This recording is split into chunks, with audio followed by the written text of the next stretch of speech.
And Justin learning martial arts skills this morning. Yes, and learning how to stay out of the way of these young people with these weapons. We'll talk about the Fusaan6Wakeup02 Kung Fu Club, I should say, coming up in just a couple of minutes here, guys. Everybody was kung fu fighting, like really, including Dusty Williams this morning. Yeah, not just the song, like the real thing. Yeah, Justin is in Milwaukee trying to stay out of the way this morning. With the nunchucks and the sticks. You can get an eye poked out. A lot of ways to get hurt. Oh no, that's if you don't stay where I am. Yeah. Now, wait, what's that called back there, Chuck? It's China. China. That's what you see the two older gentlemen doing in the back is China, and that means? It's to seize and control. It's sort of a stand-up wrestling, joint locks, pressure point fighting. It's kind of dangerous if it's not done right, and we don't really use that with the children. It's mostly for the adults. Okay, but what are the children doing in front of us here? What's this called? Well, what they're doing there is a drill to get used to using a weapon. The staff is the first weapon that's learned, and in the Chinese martial arts, it's advisable to get kids started right away with weapons so it becomes an extension of the body.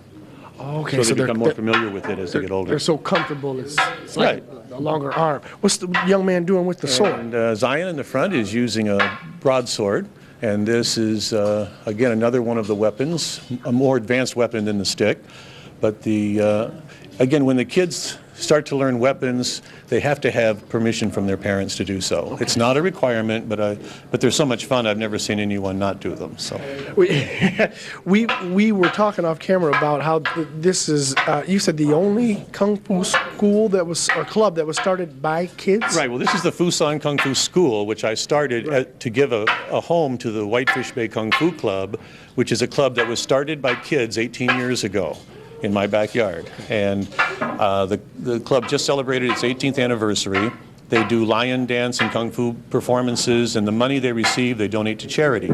They've given thousands of dollars over the years to children's hospitals, the Red Cross.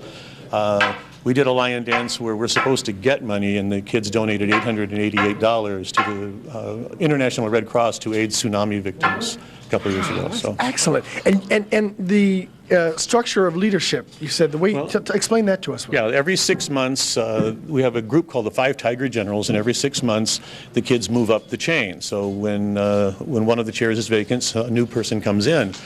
Each kid has to memorize the 10 student rules. They have to be under 18 to be a part of that group, and then they learn leadership skills. They learn to balance a budget, they learn to do inventory because they keep track of a lot of their own materials. And they learn each different role themselves. And right, and every 6 months they move up, so they all get a chance to do everything. There's no voting or anything like that. Every kid gets a chance.